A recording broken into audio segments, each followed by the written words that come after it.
Hello, everybody. Welcome. My name is Christina Tallons, and I'm the Director of Risk Assessment Services at the Wilberforce Institute. I'm delighted to welcome you to the first webinar in 2025. And today we're going to be talking about child labour and remediation. So according to the ILO, there are now over 160 million children in child labour worldwide, and this is a rise of 8.4 million children in the last 4 years alone. The indications are that this could have been also as a result of COVID. So today we have a presentation from Asude Uruklu, who is a business and a human rights expert and who's worked on various labour and human rights projects around the world. Over the next 30 minutes or so, Asude is going to be talking about what companies can do to reduce child labour in their supply chains and what they should do if they find it and how they can potentially collaborate with state institutions. I would just like to point out that this presentation is being recorded, but we will stop the recording when we come to questions at the end. So if anybody's got any sensitive questions, you can leave those till then. During the presentation, you're all very welcome to send in your questions using your chat box at the bottom of your screens. And I think that this should leave us with about 15 minutes at the end of the presentation to just go through these and have a group discussion. So given that we might have a few more people joining us as we go along, we may not be able to go through all of your questions on today's presentation, but if you need, we can come back to you via email or privately. So without further ado, I'll pass over to Asude. Asude? Thank you, Christina, and thank you all for joining today's session on child labor in supply chains and remediation. I will try to keep the presentation as short as it is possible to leave more room for discussions, for questions, so we could address all of them.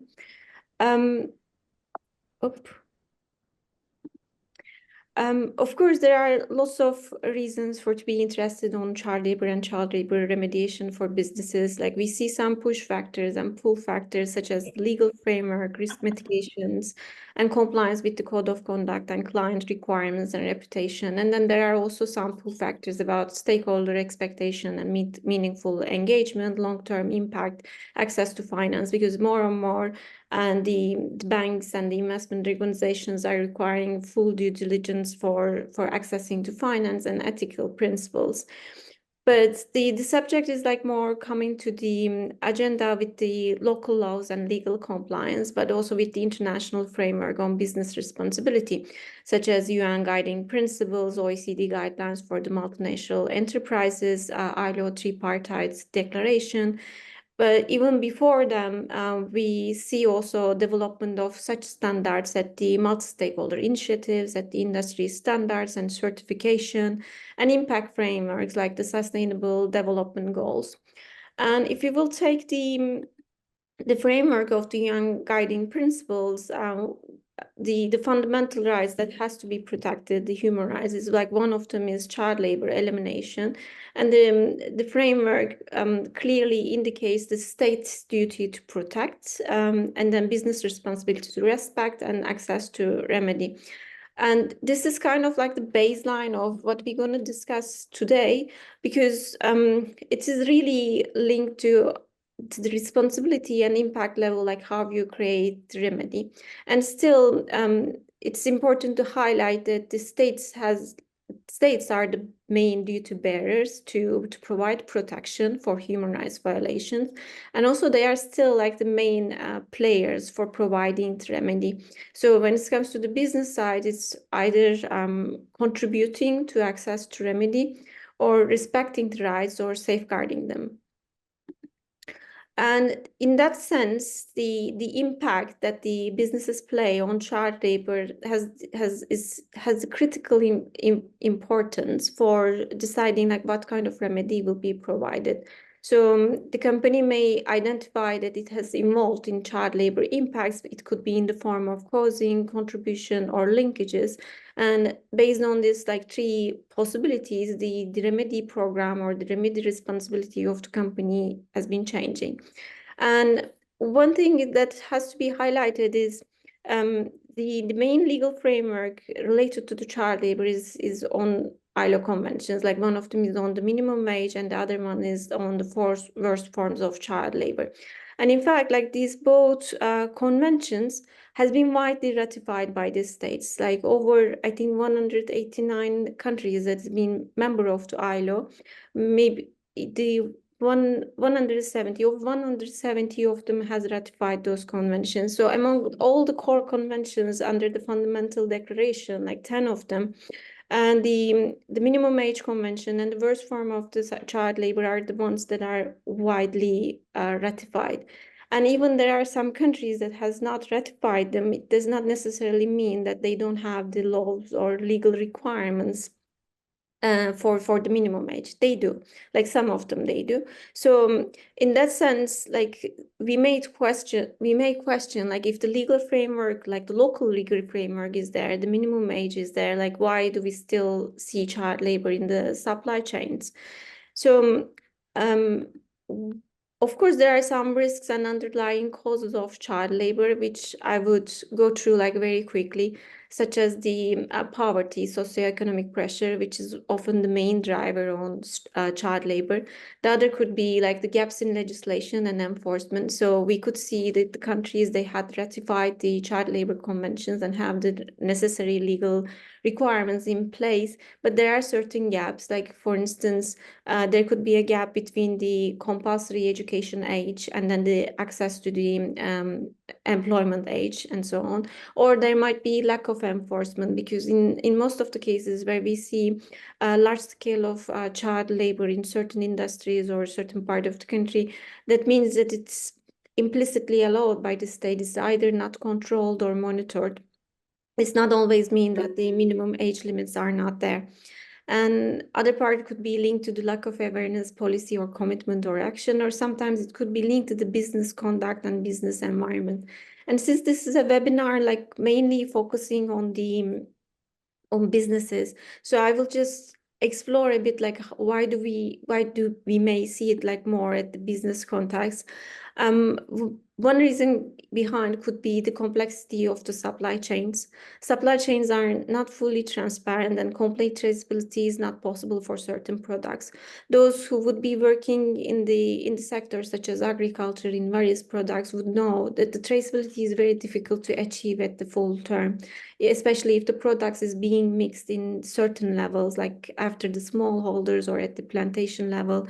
Most products we have seen in the wide production, like coffee, cocoa, nuts, or like fruits, they've been being mixed, like they produced by the plantations or smallholders, but at certain level of the supply chain, generally like in any very early upstream level, they are being mixed. So it's almost impossible to go back to the exact production level. It's the same for cotton. And like the textile is, for instance, one of the industry we see a lot, the voluntary standards and certification. And there is also the tendency to go to the upstream level as much as it's possible. Like, but when it comes to the cotton, there's always the challenges to understand like where the product is coming from into the mills, like from different products and so on. I think that discussion not also comes into play when there were some issues on state-imposed child labor in certain countries. And in some products is the nature of the product, like for instance, in extractives, the precious stones, they've been collected in different mines and looking into the calibers and then sold into the markets as wholesome. So it's almost impossible to know, like even in terms of origin, the country. So there is the challenge about the complexity of the supply chain. So despite you may know that child labor happening in certain country or in certain product, it's could be difficult to link it. It's like whether you are sourcing from that country or if you are sourcing from those producers or those regions. And another part could be linked to the lack of labor management system or unregulation or insufficiency of them. For instance, especially in sectors where we see the informality, there is more risk of seeing child labor. And if the work is temporary or seasonal, business cannot manage the high work demand, so the child labor can come into play. The existence of third parties does not necessarily mean that child labor exists, but it may increase the risk because you have like less control on the workers, on the workforce. And like very simply, there might not be an age verification system in place. And another aspect that I found often a bit overlooked is about the economical part. As we have been going through the root causes, for instance, poverty is often like the main driver of child labor. And of course, the procurement practices and wages have direct impact or linkages with the child labor. One example I could give on, for instance, within the anonymity is the impact of the living wages or living income on the child labor. Like especially when we see a child labor case in smallholders, for instance, child labor could be linked to the income of the family has been gaining that is not sufficient for the children for them to keep the children at school, or the living wages or the wages of the worker could impact, in fact, like their children education. So in one example I could give on, like for instance, in that, like while we were conducting a study on industry-wide on a product, um, one smallholder, like they had 3 children, they mentioned during the COVID time that their children worked full-time in the farm because they had limited access to the internet, and there were not enough computers and tablets at home to allow like all of them at the same time to log in and follow the courses. So finally they decided not to follow the courses and started to help the family. And during the time of the study, the family was very open and saying that like how many hours the children work, like which tasks they were doing, and they were like working almost like an adult with their families, like for a whole these 2 years.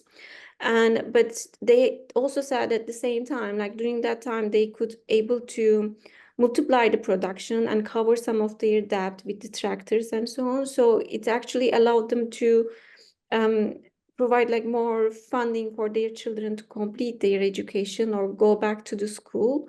But like previously, they said that we could not make the same income without children supporting us, and we could not able to pay back our debt if the children were not supporting. So it's a bit like a, for instance, challenging case where you see, in fact, like the children, they were working as full-time as adults, but the income is going back to their education, but still it's a case of child labor, for instance. In another example, for instance, I came across in a comprehensive study focusing on the business practices on child rights, not just child labor, but child rights. And in a manufacturing facility, in two of the workers I've been conducting the interview mentioned that their children, they started working as part-time and also during the weekends as full-time in a different workplace because their salaries is not sufficient to provide the basics like paying the rent or paying the food. So in these two cases, for instance, the children, they were not working in the manufacturing facility, but the wages that the workers were receiving were not sufficient to cover the basics, so their children had to work to compensate it. But where do we see the child labor in supply chain? Like I can say like almost at every level in almost all industries. But if we will be looking into the like the research conducted, of course, like mainly it's seen in agriculture due to the informality and most likely due to the poverty and so on. And then the other industries follow, mainly mining, extractives, and manufacturing and services industry. But it's highly dependent on also the researchers that been conducting and then the visibility, because due to the global supply chains, I believe like there's lots of focus on agricultural products. So there are like lots of researches conducted on different products and on the existing prevalence of supply chain, while some industries they are more on shadows like services, but there are also considerable number of children are working on this part as well, like tourism, for instance, or in hospitality. But here, like the one thing that I could not highlight more is the fact that child labor manifests in diverse modalities across various supply chains. So when we use the term child, it covers like a wide range of ages, like from 0 to 18. And then when we are also talking about child labor or providing training, depending on the community or the audience we are speaking, the perception they have about whom we called as a child is highly changing, despite we have this international terminology or definition about the child. And then how it manifests itself is also different in different supply chains in different industries. So we could, for instance, see child labor in factories linked to global supply chains, or those that are not linked to global supply chains. And most likely in those, the children that we will be seeing are probably those who are allowed to work, like between 15 to 18, but not allowed to work, of course, in the conditions of adults. So they could be in the hazardous work, or they could be working for longer hours that they shouldn't be working. And then we may also see maybe like the younger children or similar age in the small or medium-sized enterprises. And in those circumstances, it could be more linked to the maybe high volume or seasonality of the work. And then still it could be like the older spectrum of the children that we may see. And then we could see also children at the farm at any age, and also in the smallholders.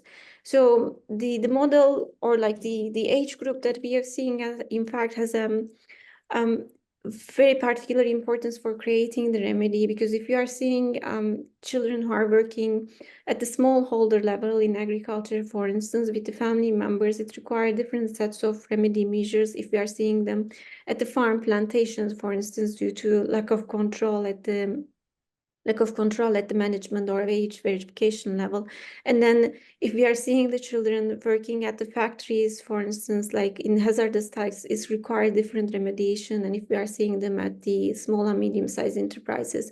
So while trying to tackling it and while creating the remedy, it's really important to having in mind this diversity that the child labor has it, and that they also having in mind that it's not a homogeneous group within our supply chain. It's currently, like, I see lots of trend on conducting the due diligence, but when we talk about due diligence, it's like a full package, starting from the identification, mitigation, and remedy. Lots of emphasis has been done on the identification side, like how we conduct the risk analysis, how we do the auditing or assessments, and so on. And in those studies, I think what three critical information we need to receive about child labor is the scale of it, like the gravity of the impact, like the children we have identified, what kind of task they have been doing, what's the impact. Because if a child is doing, and at the age of 15, an hazardous task is slightly have the same gravity than a child who's doing maybe kind of a light work at the age of 12. This is definitely not for creating a threshold and saying, okay, this is more grave than the other, or this is permissible or not, this is permissible, but it's more like for planning the immediacy of the action, for making the remediation appropriate. We need to also know the scale, like which task they would be doing and the gravity of the impact on them in terms of health, in terms of psychology, in terms of like as a whole being. And the second part is about the scope, like the number of people affected. Here again, it's not for counting the heads, and then it's also definitely not meaning that like one child is like less important than identifying 10 children in the farm or in a workplace. Is for planning the remediation. Because unfortunately, when it comes to the planning, um, one experience that I had, like not one experience, or like overall experience or observation I had, like working with several organizations and companies and so on, sometimes there is like lots of emphasis on identification of the issues, or then there is a budget for auditing or for assessment, but then there is no budget for the remedy. If you would know the scope, then it will also help you to allocate the necessary budget for remedy. And sometimes we also see like the two extremes of the cases where the company or the organization does not have a budget at all for remedy. Because they estimate that there won't be any child labor cases in the study or in the supply chain. Or it could be the contrary, like sometimes the allocated budget is too big, considering, like thinking that the issue is like widespread in the whole industry or in all the organizations or all the workers that they've been involved. So, and a large scale of intervention, of course, require like a lot of budget. So it's just not proportionate, in fact, like the number of cases they have identified. So that's why an initial number, a baseline number of people affected, is really helpful for coming up with not just a budget, but an effective budget that will help you to address the issue. And the third part is, of course, the importance about the remediability, the cases you have identified, or whether it's possible to provide like full remedy or not. So here, like before maybe coming to that one, like I would just like to provide an explanation, an introduction. I've been involved in lots of child labor cases, like from identification to remediation in different contexts, either in evaluation of the projects or in evaluation of the remediation partner, like the overall effectiveness, or come up with a solution, like to work with the companies to come up with a plan. But these kind of cases, they always requires a great level of confidentiality. So that's why it's not possible to share like case studies like that's happened in this industry and then in that one. While doing this research, these like preparation for this presentation, I had to find some information for projects that I know, but at the same time publicly sharing information on this topic, because one of the challenges, maybe overall all of them, like in this part, is not only also relevant to child labor but also forced labor as well, is lack of sharing of lessons learned and projects and case studies on those topics is very rare, is even scarce. So each company or organization often work on its own to find its way. And it's quite common if you are working with different organizations, different companies, to see the same mistakes that been done like from one to another, because they don't know the other examples. So like one example that I'm come with is of course on agriculture, with like some facts like the worldwide is quite widespread. Like we see like 5 to 15 years like working on this industry. It's from the country that I'm coming from, is from Turkey, and that is linked to the seasonal migrant workers. So this is an example that I would propose, but of course, like none of the studies here are presented as best practice, because I'm not the authority to say that, but it's rather like for discussing the topic. And this one is demonstrating like how organizations, they start to work with the state institutions, because if there will be like one message you will be take out like from this webinar, I would say it should be that like to tackle the issue of child labor, you have to cooperate with the state institutions, because like in a great number of the times is root causes very linked to poverty or like to access to education and so on. So it's almost impossible for businesses to come up with a solution. So in the case of seasonal migrant workers in Turkey, for instance, the issue came up with the hazelnuts, because it's a product that is frequently used for chocolate, for cocoa spreads and so on. But the seasonal migrant workers who are working in hazelnut harvest are also workers who are working in other products in Turkey that are maybe not so much consumed by the global supply chains or global products.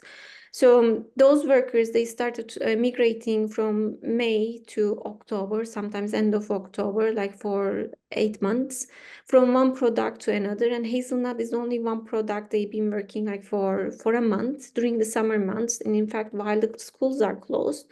And of course during all this travel period, their children are coming with them.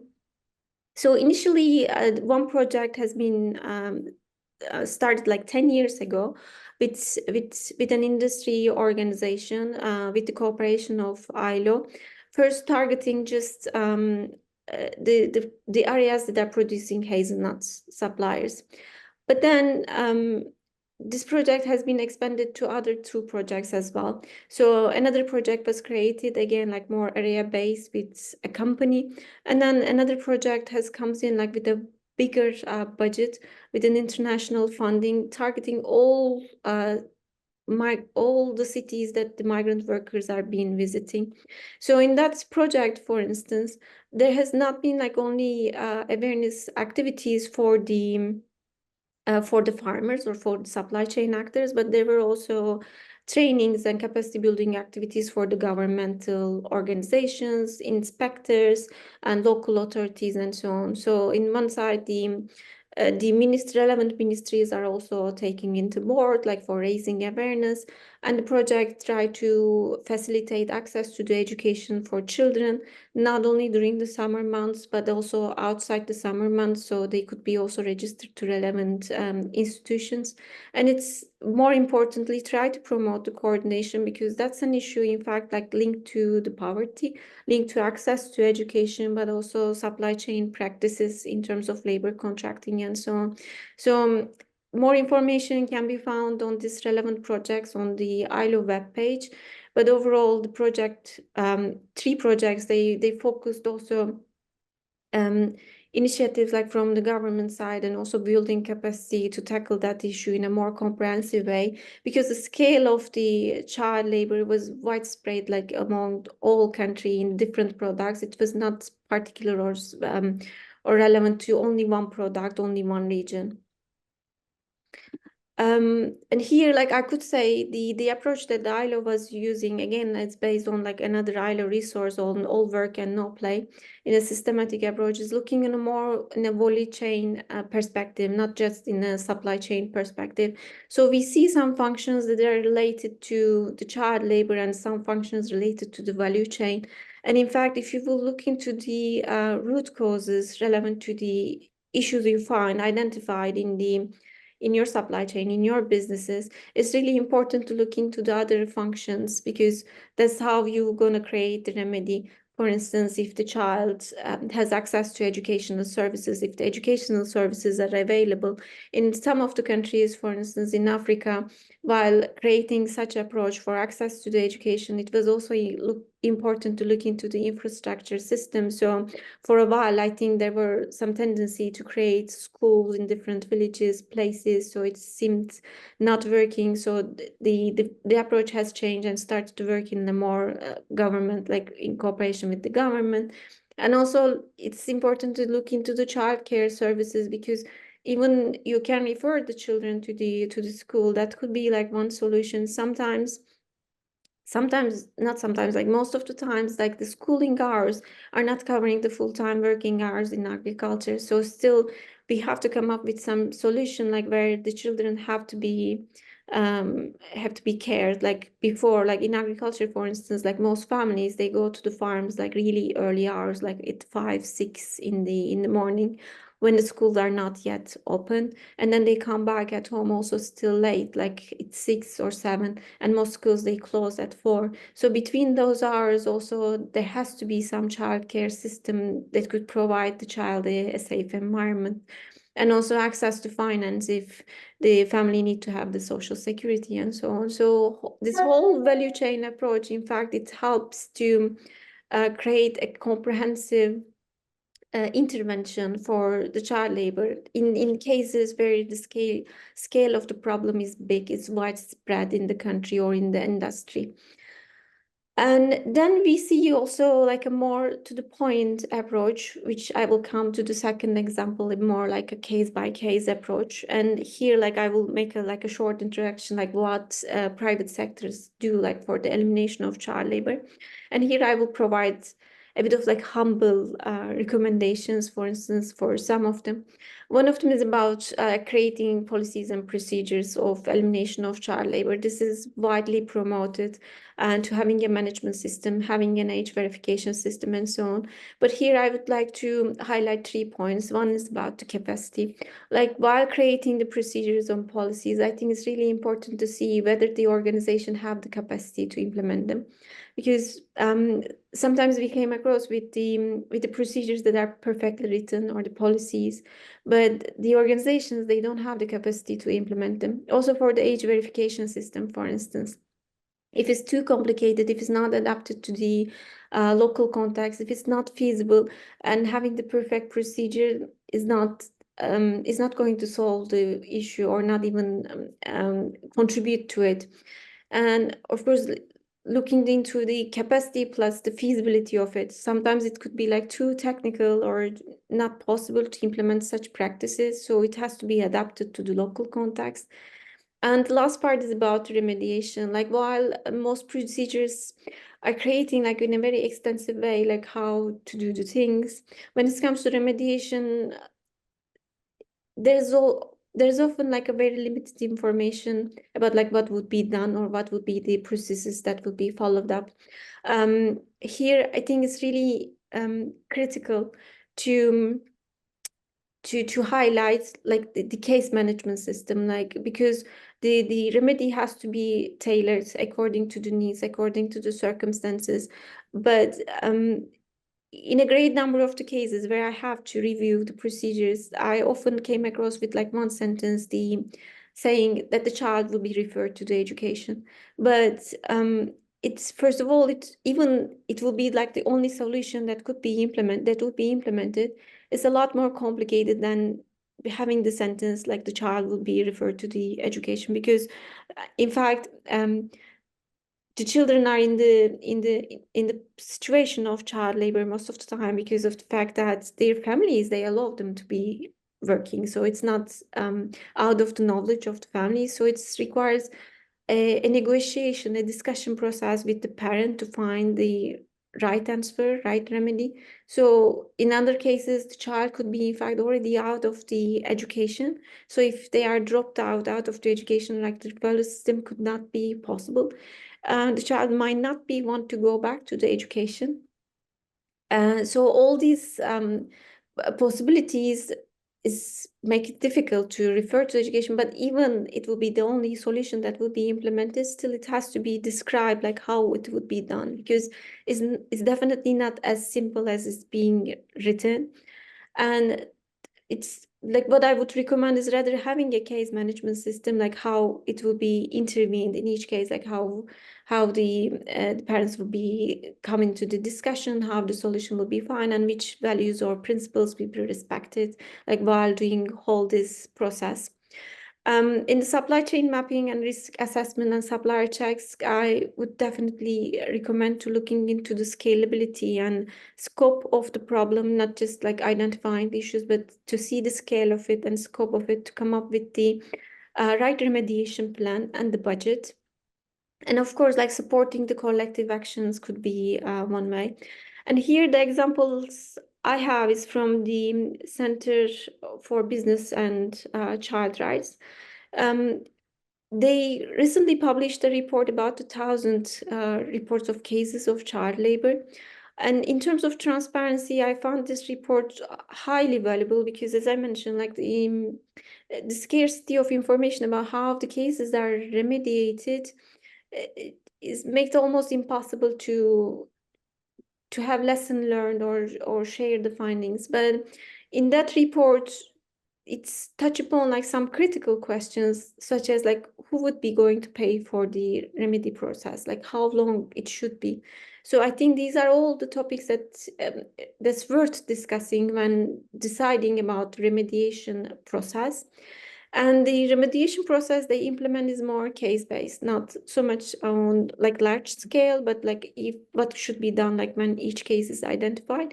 And the methodology they do is like after the discovery is rather like conducting with a third-party remedy provider, like experts with on child rights and so on, and doing a rapid assessment for the remediation model to create the appropriate model for the child that is being involved and according to the situation that they've been involved, and looking at it at the individual level, employer level, at the community level. So at the end there are three different remediation plan for each actor, and then there is also a monitoring process, so supporting the remediation process like in after the identification of the case.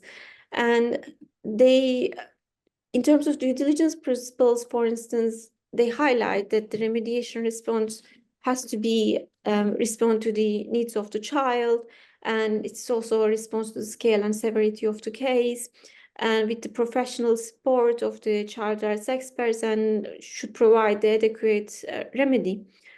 Here, the 2 points that I would again like underlined is about one is about safeguarding, because while identifying and providing the remedy, the last thing we want is affecting the child like more negatively. So do not harm should be the meta or the overall aim of the whole process. And here like safeguarding measures in for all cases, because there is possibility that maybe the child is working due to the poverty in the family. So maybe the parents or the caregivers, they don't want the child to be working, but they are in a desperate position. That could be like one case. But then we could also came up with the cases where the child is exploited by the parents, by the caregivers. So definitely there should be some safeguarding measures um, for minimizing the harm and for referring the child to the right organizations for protection if the protection is needed. So this should be applied also to the whole process, not just in remediation, and also to the identification process if you are conducting any audits or assessments or visits, like verification, however you are, like whichever you are calling them. And the second part is about the children rights and business principles, like the remedy that we are coming up, or like the whole process that we would be implementing, should be aligned with the best interest of the child. And it's a complex principle. It's not always easy to decide like what would be the best interest, and the child participation should be there as well. So it should integrate like the whole values that is linked to the child rights, both remedy and the identification. And if you would ask, like as final slide, like what strategies work in child labor remediation, again, these are like some of the findings that is also aligning like what I have observed on the field, but also coming from ILO, which is of course like more credible. It's like the two studies, like one of them from 2018 on the review of policies and programs, and the other one on social protection, highlight that investing in early childhood development, reducing school costs, and addressing school quality and relevance is effectively work for elimination of the child labor. But then we are seeing also lots of focus on the social protection measures. If you will see like some of the documents on the AKEL project on Kako in Africa, and then the recent study on ILO on the role of social protection. I really valued a lot also the last study on 2022, because it's demonstrate like based on the programs what works, like whether you are doing in cash support or in kind support or mixed approaches. So it provides some insight with the evidence, with the percentages, like how much they work. So in terms of creating the intervention, either with non-governmental organizations, with state, or with civil society, I think those also provide some insight, like what works and what doesn't. Providing, of course, distant work for adults and youth of legal working is important for addressing the informality, but also for not leaving outside those who could like work, because the minimum age, they passed the minimum age, but still they are under the category of children or child. So they should they could be still in the labor force, but in the right with the right measures, with the right protection and safeguarding measures. And at the supply chain level, the documents highlight the importance of promoting industry compliance and collaborative work, because if the scale of the problem is widespread, high, then definitely it requires an industry-based, multi-stakeholder approach to tackle it in an efficient way.